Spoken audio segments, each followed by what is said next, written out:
Hello, everybody. Oh, good. We're telling your followers you've started. Good. Tell them. Tell them all. Tell everybody.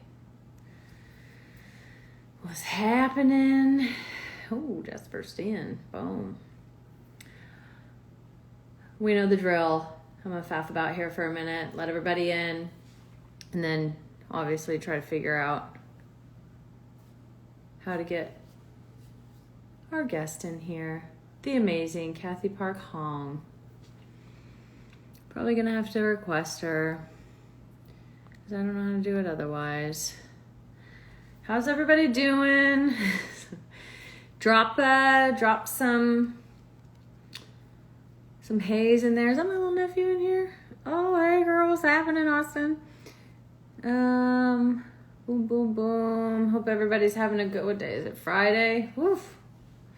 When did that happen? Okay, invite to join. I'm super excited about this. This book was just awesome. I don't know. I don't think you can do the F word on here. I guess you probably can, but the book was just so amazing. And I can't wait to talk to Cathy about this. Or Miss Cathy. I gotta say, she's from the West Coast, so I feel like, oh, there she is. Hi. Hello. Oh my God, I have to turn up the volume here. Oh my God. Yeah, do all the technical things. I always mess this up. It's like we've all done like 1,000 of these, and we still can't figure it out, or I can't figure it out. This is my first time. This is my first time on Instagram Live, and I've never done this before. Really? Mm-hmm. Wow, that's amazing. Yeah, I'm like, I don't even know how to hold the phone. I'm like, I should have like a phone.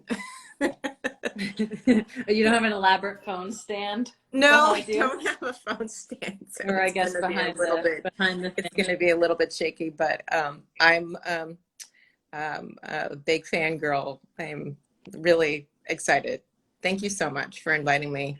Oh, it is all my pleasure. I'm so happy to be able to meet you, first of all. We haven't met or talked before. I'm so excited that you're here. I'm so excited that we get to talk about your amazing book, Minor Feelings. Couple just little shout outs real quick. Literati, obviously that's where my book club is through. Cathy so graciously let me put her book. Is it okay if I call you Cathy? I was saying right before you got on, you're from the West Coast, so I feel like there's a comfortability with the first name thing. Sometimes no, I insist you call me Professor Hong. No, I'm just kidding. Perfect. You're like, actually back that up. Professor Hong it is. Yeah, so thank you to Literati and Cathy, obviously, for having this incredible book. Let's just dive right into it. So you wrote this book back in 2019, I believe, right? Or it came out in... It came out in 2020. Came out in 2020. Okay. Who did you write this book for? Kind of what was sort of the inspiration behind it, and what was the kind of like particular drive at that time? Because it was kind of post or pre 2020. I think everybody knows what we mean when we say 2020. But what was sort of the initial drive for that? I think there were several drives. You know, I didn't really start writing the book as essays until about 2015 or so. But then I had the ideas were always there. They were always there. I mean, I would say from college on. And as I wrote in my book, you know, I think it probably was the seed was there when I first saw Richard Pryor live in concert. Mm-hmm. And I thought, wow, if I could be as honest about race like that, like Richard Pryor, that would be, can I do that? Is that possible? The other factors were my daughter. Just as I was about to say something about my daughter, she just came in. Hi, daughter. I was, you know, I was pregnant in 2014, and, you know, I just wanted, you know, I was nervous having an Asian American daughter. I wanted her to have a better childhood than I did. And I wanted her to have a better life than I did. And I think before that, I was a poet, and I realized that I wanted to write a book that was much more direct, that spoke to a wider audience, like me, like her in the future, to other Asian American women, other Asian Americans, other people of color, other, other people who felt estranged in a certain way. So that was another, and also Trump got elected, and that also drove the urgency of the book. Ah! Yeah, yeah. Yeah, drove everyone's urgency Mhm, for sure. mhm. Did you wrote a lot about your relationships with your two friends in college? Do you feel, I mean, obviously you've been Asian American your entire life, so this is nothing new, obviously, when you got to college, but do you feel like having that experience and maybe a little bit more freedom within that friend group to then go outside of college back into our white supremacist driven wild world, did that sort of like solidify that kind of feeling that you had that drove this book many years later? Oh yeah, definitely. I mean, I don't think I would have, so much of that book is also just similar to the kind of late night drunk conversations with my friends from college, especially Aaron, where we would just be like yelling at each other, basically, uh, uh, uh, agreeing, but pretending that we're disagreeing, um, in the way that friends do. And and that was absolutely crucial, was the community that I had at Oberlin. And I know that some, Asian Americans didn't have that kind of communal experience in college. And I was very fortunate to have that. I had really great mentors, and I had friends, some of whom were perhaps more toxic than I thought, than perhaps a little bit toxic. But then at the same time, I found so much empowerment and strength from my friendships, and they continued on long after college, and they really sustained me. So Mm-hmm. it wasn't like I, became woke in like 2000 Right. or something, and then these were thoughts that, these were ideas that I always had. I think even when I began writing, when as a poet. Mm-hmm. Yeah, it's one thing to have like a self-realization, and that can be incredibly powerful, but I think it's at times even more powerful to have people that you trust around you be like, yeah, you're not crazy, Yeah, like you are feeling these things, and for people to actually recognize that you're feeling these things, understand what you're going through, and then also see you just as a human and see you for whatever it is, the creativity or the talent or whatever it is. I think that that's incredibly powerful. That's kind of what I sort of took away, a lot from those relationships that you spoke about, was just the freedom of someone else seeing you in a whole way that you see yourself, which as an Asian American, as a minority, America doesn't see you that way, as you detailed in your book. I want to talk to about sort of how did your relationship with your book change, or how has it been going through 2020, particularly after the tragedy in Atlanta with the hate crimes that happened there. I don't know if they're actually being called hate crimes or hate crimes to me.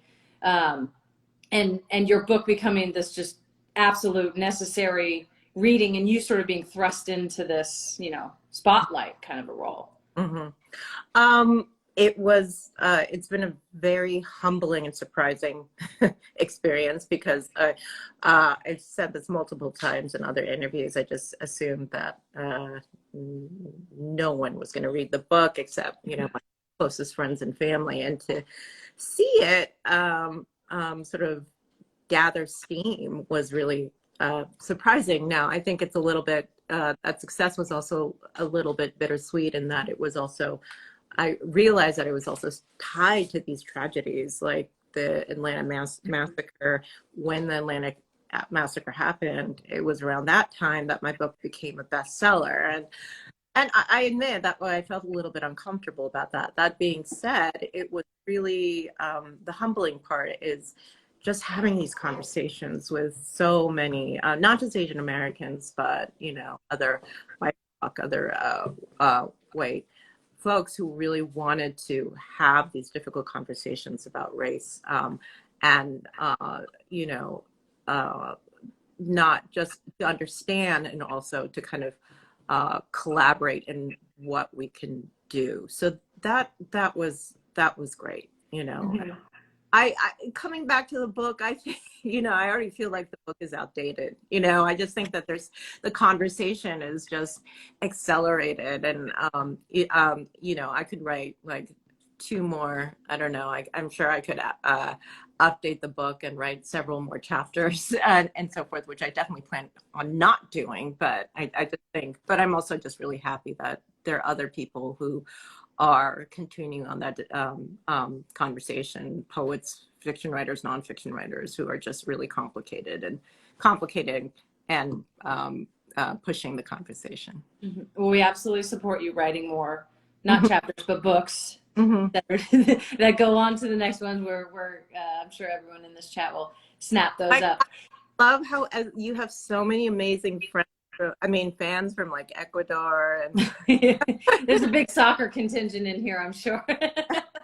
People love the sports. Mhm. I wanted to ask though about the sort of being thrust into kind of a spokesperson type. I listened to a podcast that you were on, a New York Times podcast, Still Processing. I think it was last year actually, and Mhm. Mhm. they had asked you that about being sort of thrust into this spokesperson role, and I was curious. Do you think that's almost like a tool of white supremacy, is to take, okay, where it's like, fine, we're, Atlanta happened, so we're gonna get this one person and focus on them and then just Mhm. talk through their story. That way we don't really have to have the bigger conversation. We can talk about minor feelings and we can talk to Cathy Park Hong. Do you see that as almost a tool of white supremacy? I think a lot of BIPOC writers felt that through 2020. Everybody's on the bestseller list and everybody's books are being bought, which is amazing. I hope everybody's reading all of the books that we're all Mhm.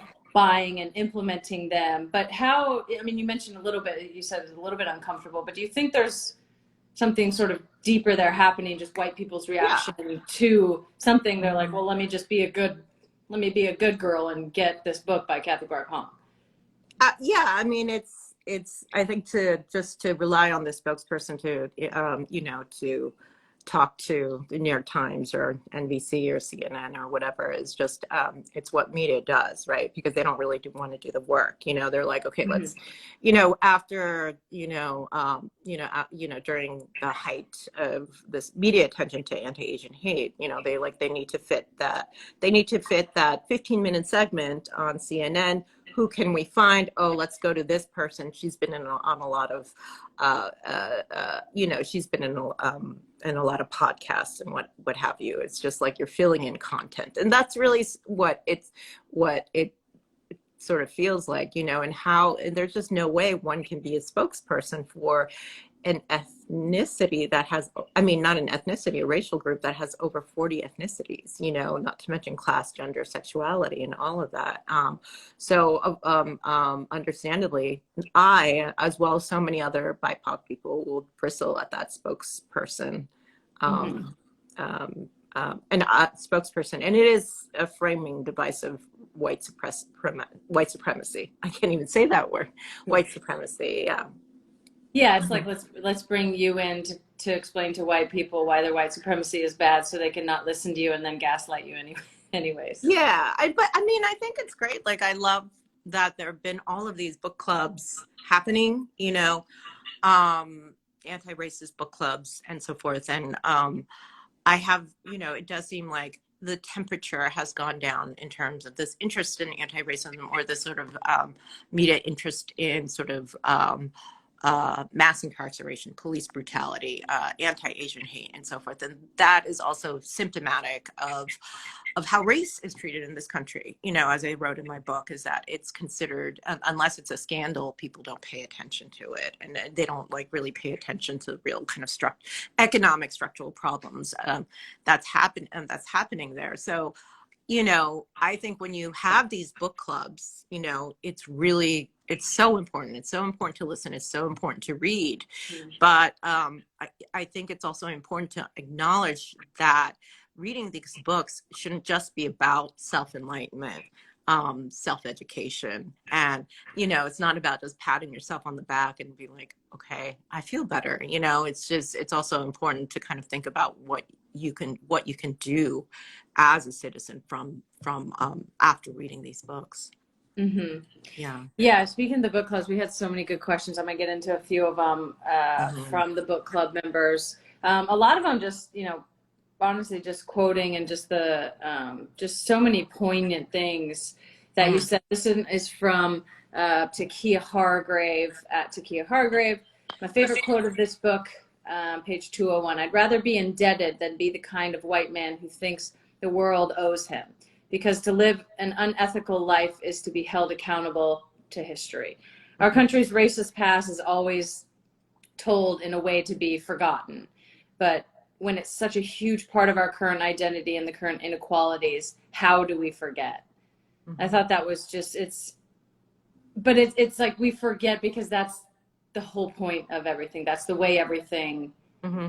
is being told. I love that she brought that up. There's not really a question in here, but Hmm. yeah, if you want to comment on that, I just thought that that was so great. And you know, you said you'd rather, you know, be indebted forever than sort of walk around blindly and let this world just happen the way that it does. Yeah. And I think even though there's so many inequalities and it's in our face all the time, I think because of the way information is flung at our face at all times. And then also we get to choose what kind of information we choose to listen to and what we don't.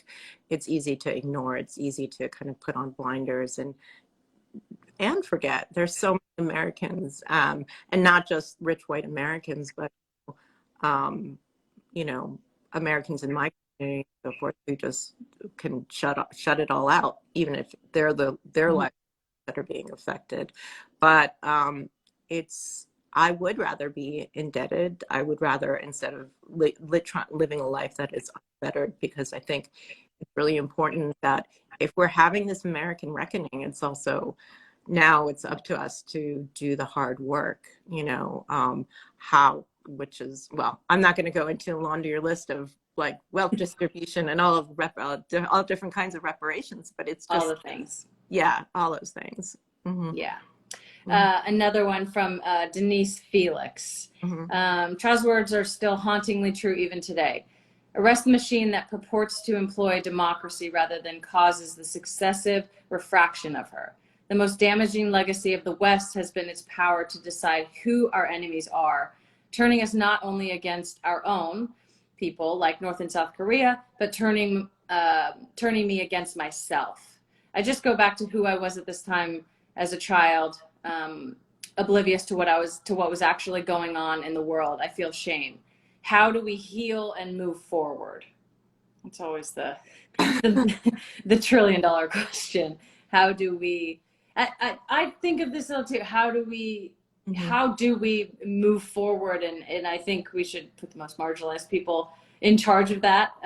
But how do you see that, and how do you think about that in terms of your work and just you as a person in this world?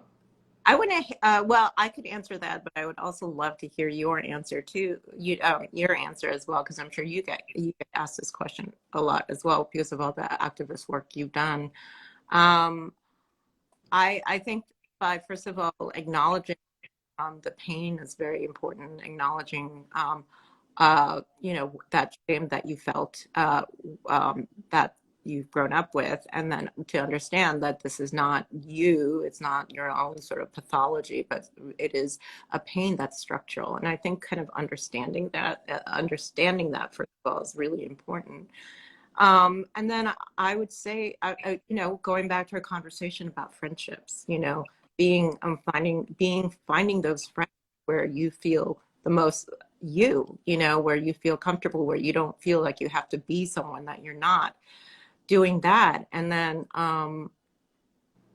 you know, and then just you know, trying to maybe start with your local community, you know, whatever your community is, and try to your school, your institution of faith, your, you know, if your union and so forth, and do what you can to make people like yourselves when you were younger a better place, you know, or your occupation, or whatever your occupation happens to be. For me, it was right, as Mhm. I'm supposed to do that with my writing. But Yeah, I'm looking at the mhm, cover of your book and mhm. the Claudia Rankine, author of Citizen Rankin, yeah. Rankin. Yeah, she had a quote: "To Mhm, read this book is to become more human," and that just really stuck with me. I think, especially in the context of this book about your Asian American experience, being that the sort of model minority, and that everyone just thinks like, oh yeah, that's fine, they don't really experience that much, they're doing really well, a mhm, lot of smart people, yada yada, but it doesn't really capture the humanity of any of it, because of mhm, course not all Asian Americans go to Harvard, and not all Asian Americans are working class people, and not all of anybody is anything mhm, exactly the same time. And I think, there's, because our history is told in a way that just supports one, I won't even say one version of reality, just supports this one story, which is not true.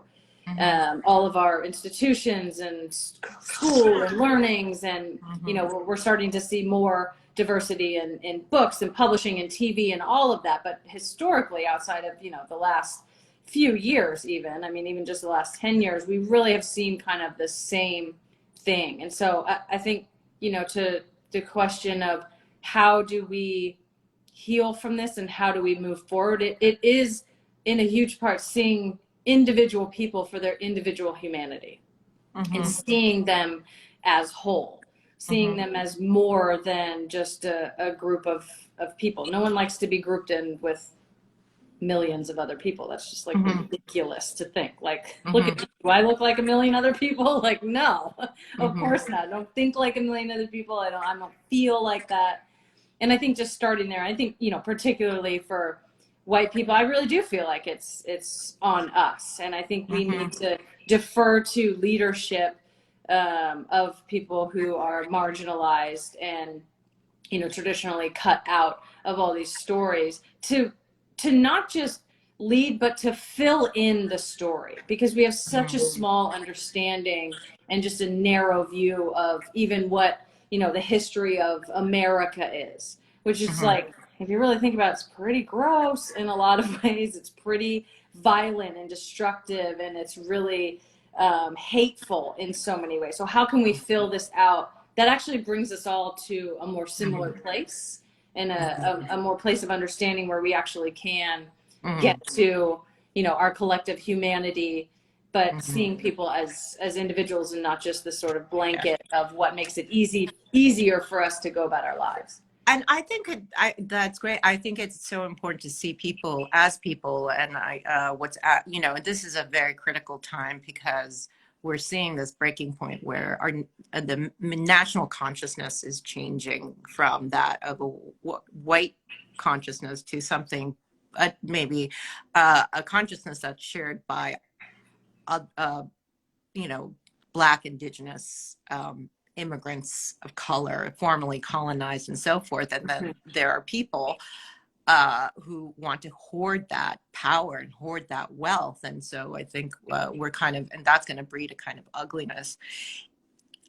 What I think is important is not, is having empathy, having compassion, but also thinking about what what can I give up as a person. If you're someone who Mhm. has financial means, I'm not talking about people who come from very vulnerable positions, but I think this is the sticking point. Like, what can I share? What am I willing to give up?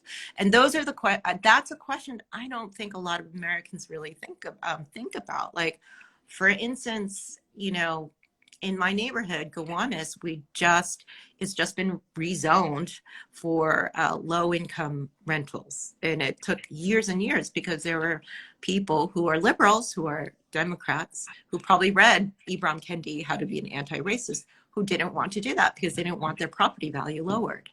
And you, I'm like, there's no point. If you can read all the anti-racist books that you want, but if you are not willing to go out there and give up and share some of your livelihood, and your lifestyle, then there's no point.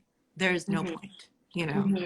Uh, Yeah, and even to a further point than that, giving up these stories that we mhm, know aren't true. We mhm, know Thanksgiving is not mhm, Thanksgiving. We mhm, know that for a fact. Now we can mhm, rebrand it. We can talk about whatever way we want. We know these things. So it's even, I think, giving up this idea of the American dream. mhm, And someone actually wrote in about our school system, Catherine Cohen. mhm. Um, she is, I believe, a school teacher. She's worked in the school system for a long time. Let me just find her quote right here.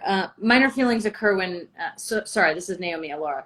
Minor feelings occur when American optimism is forced upon you, which contradicts your own racialized reality. Therefore, thereby creating a static of cognitive dissonance. Minor feelings are also feelings when we are accused of having, when we decide to be difficult, in other words, honest. Minor feelings, when minor feelings are finally externalized, they are interpreted as hostile. She's been teaching in public elementary school for 27 years, and this American optimism is a central organizing factor of our school system. Structurally, in the ideological air teachers breathe and the air students Uh, breathe.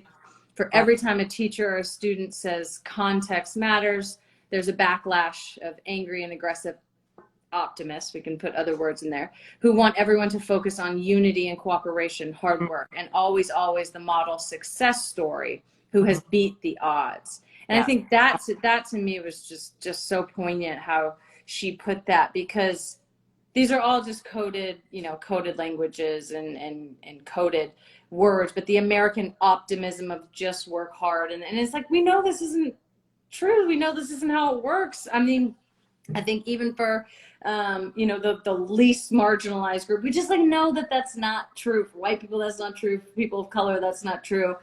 I'm just curious what you think about that. And I think how we start to move, I don't know, to a more reality based system, or I don't know what the right word is for it, but giving up some of these ideas that we hold so dear that are really just tearing us apart and keeping us down in so many ways. yeah.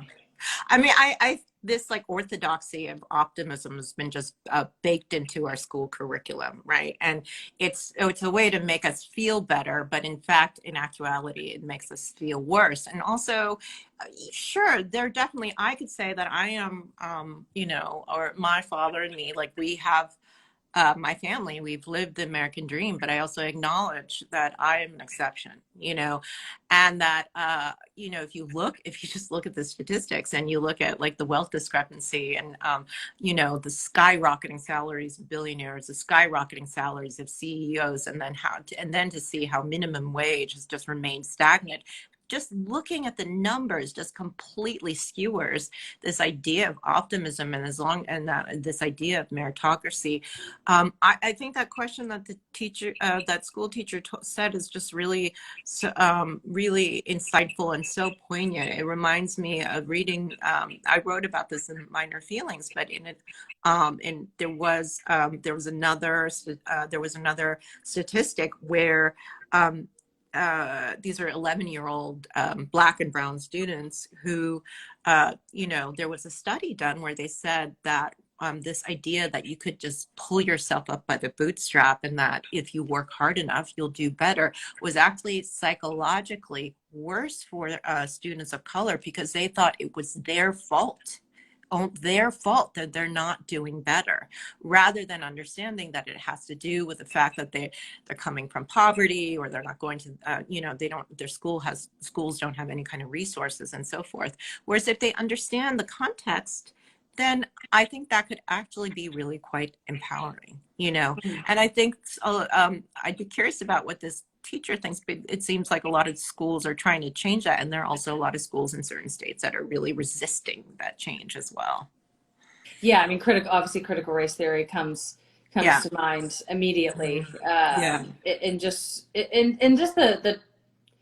the sort of turning our backs on the idea of just learning something new and changing your Hmm. mind and having more Hmm. information, is, yeah, is crazy to me. I'm curious. what you think about coalition building as the main focus, as opposed to, you know, because it's, as you well know, it's probably just exhausting and ridiculous to try to, you know, explain racism to white people, because it's like, I think you say in your book, it's sort of this like metaphysical kind of thing where you're having to explain why I exist to someone in this context. And is it just like, should we just be like, fuck it, to try to explaining white supremacy and racism and all the different things to white people, and just focus on coalition building? Because that, to me, that seems a more realistic and a better path. I mean, I know just in my own life, the less time I spend trying to explain myself to the powers that be, or explain myself to people who don't try to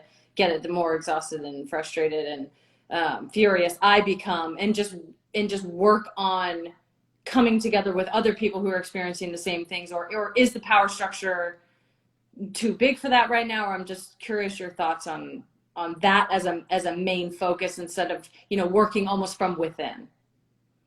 I think it's a very complicated question. I think there needs to be, of course, you need to do both. You need to do both the coalition building, which is also very, very difficult between, if you're talking about cross-racial solidarities, because Yeah. you know, there's still a lot of misunderstandings, you know, say between Black and Asian Americans, you know, there are a lot of misunderstandings between Asian Americans, you know, I mean, I see Asian American identity as more of a coalition, in fact, or rather than an identity, because there's so many different kinds of us, you know, and including our class differences. But I think that we can't, you know, we also, I mean, there are, I don't know if it's necessarily the principal job of other people of color to educate white people on in white supremacy. This is why it's so important for white allies to do the work. You know, I mean, this is also something that could be done after you read these books, is to just start, you know, start with your family, start with your friends, then go on to your schools and so forth, your school, your job, or what have you. I mean, because, you know, for some people, they're more likely to listen to these inconvenient truths from other white people rather than someone like me, you know? Mm-hmm. Yeah. Yeah, no, definitely. Okay, so you mentioned that you would add so much more to this book. So what's next for you? I'm What are you not going to working I'm on? not adding more to this book. No? Okay, okay, No, okay. no, Well, no. what's next? I'm What's working next on then? poetry, and I'm also working on some sonnets and going back to my poetry roots. I'm also working on a book that may be nonfiction or fiction, and I can't say much about it except that it has to do with part of the book has to do with mothers and daughters. So I think, like, I kind of hint at it. You know, I read a little bit about my mother and minor feelings, and I might go a little bit more in depth into it, but from you know, I'm also writing about North Korea and terrorism. So it's just, that's all I can say. She's Yeah, talented, people. She can do it. She can yeah, do it all. yeah. And by Is the there? way, can I just give you a little message? You just Yeah. from a close friend. Yeah, I mean, you're getting so much love right now, but I also wanted to just pass on this message from my close friend's daughter, Cleo, who is just so inspired by you, and she's doing a speech about the pay gap, about what, you know, you bring to the public about the pay discrepancy for women and POC. And she wanted to ask you what helps you continue with activism in soccer, even when people are negative about your work. And this is something I brought this to your attention because I wanted to know this. I would love to have your answer to this question too. Uh-huh. Oh gosh, what keeps me going? I mean, I think a little bit of what I was saying before about, I try to spend less of my time explaining myself to the people in charge of the problems that I want to change, and more on people who are working to dismantle it. I think that gives Mhm. me life. I think talking and banging your head against a brick wall is just Mhm. infuriating. And sometimes that's how it feels to try to explain to someone why I deserve to be paid what I Yeah. deserve to be paid. I think it's sort of, in the title. Mhm. So and it revs me up too much. So I try to focus on the the people who are working with me to solutions, and Mhm. people who are going to challenge me, and people who are not just not just like-minded. I don't think that just sort of feedback loop is Mhm. positive either, but people who are understanding and respecting me fully as a human, and then can come back with constructive criticism, or can challenge or check me on things, Mhm. but also we're working together for a common goal. I think Mhm. that is something that gives me life. I think a little bit of it is just natural. I think I have just a little bit of an energy for it. I think while, whether it's gay rights or women's rights or pay equity, I can Mhm. understand from that point. I'm also incredibly privileged. And so I feel like it is sort of a responsibility, or I guess a way to try to balance out the privilege that I have. I mean, obviously, yes, I feel like I'm being discriminated against when it comes to my salary and my compensation, but I also, am a famous athlete. So it's, I can Mhm. call the New York Times and I can call the Washington Post, and Mhm. that's not normal for, the majority of women who are dealing with pay discrepancy. So I feel like it's, my responsibility in doing that, and balancing out the incredible privilege that I have. And, also, I think just a little bit selfishly, I mean, I think my teammates feel this way too. I can see the world starting to change around.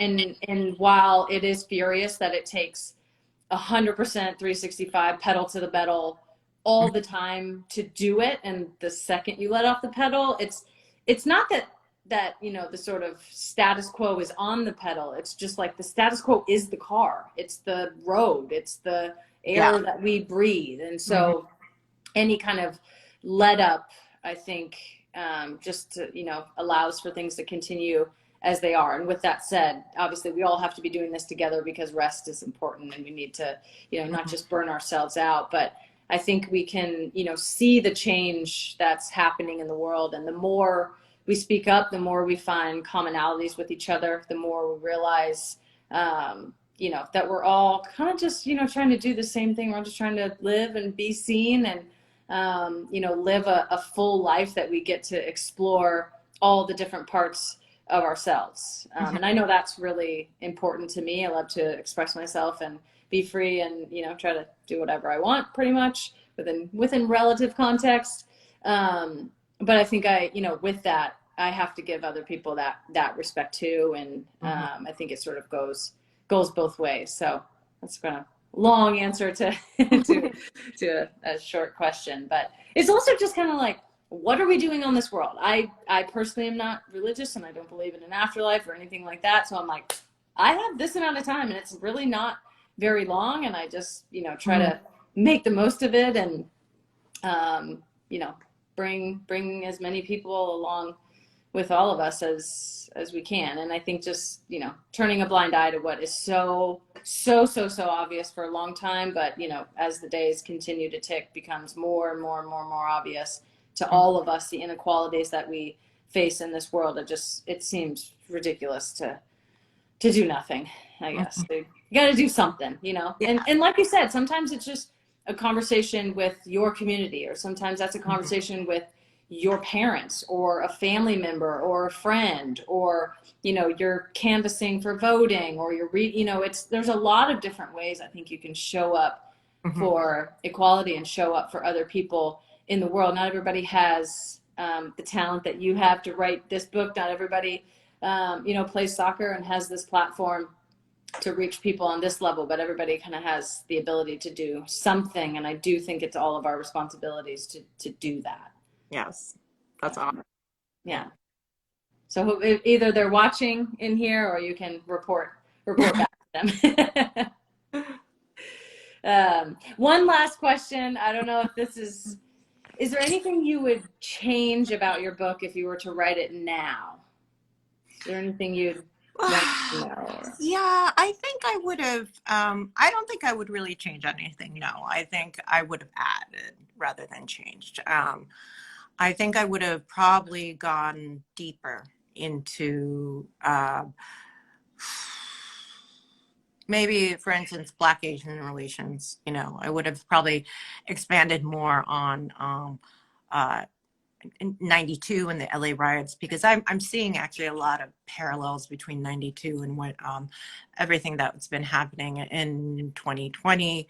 I think I would have written more about Asian American female sexuality and how much that has been suppressed, fetishized, objectified, violated, and the violence done to Asian American women, and how that is so connected to our colonial history and our immigration and the history of immigration, exclusion. And I don't know, I think I would have, there's, you know, maybe I would have written a little bit more about class. There's just, my mind sort of, it's just, it boggles my mind, you know. So what more I could add to the book, you know, which is why I'm relying on other people to, you know, to do that work. And they have been doing that work, which before me and after me. Yes, this should be the first of, or you know, one in a long line. And many after, I hope, to educate us all. It was fantastic. I tore through it. I loved it so much. Your style of writing is just amazing. Thank you so much for the book and for giving us this beautiful, you know, piece of art and piece of work and piece of you. And thank you so much for joining. I'm sorry if I kept you a little bit longer. Oh, no, it's okay. I mean, you know, I want great combo. It's just like great to just talk to you, and you know, it's an honor. Likewise. Yeah. Hopefully we can meet in person one day, wherever that may be. I think you're teaching at Rutgers. Yeah, where you're in LA. I'm in Seattle. Oh. But we'll be doing a little Seattle, New York kind of living for the future. Yeah. So hopefully the East Coast in New York doesn't absolutely spit me out and just punch me in the face. It probably will, but New York will embrace you. It'll be a great embrace. And I can always come back to see you in person. Easy Seattle. Yeah. I'm excited about it. So we'll be on the same coast. So hopefully we find somewhere to meet up. I would love to meet you in person. That would be amazing. Yeah. Thank you so much again. All right. Cathy Hong, author of Minor Feelings. Everyone, if you haven't, go get it. You should have it already. And we'll obviously be watching for whatever you do next, fiction, nonfiction, poetry, or sonnets. It's all up in the air. Okay. Cool. Thank you so much.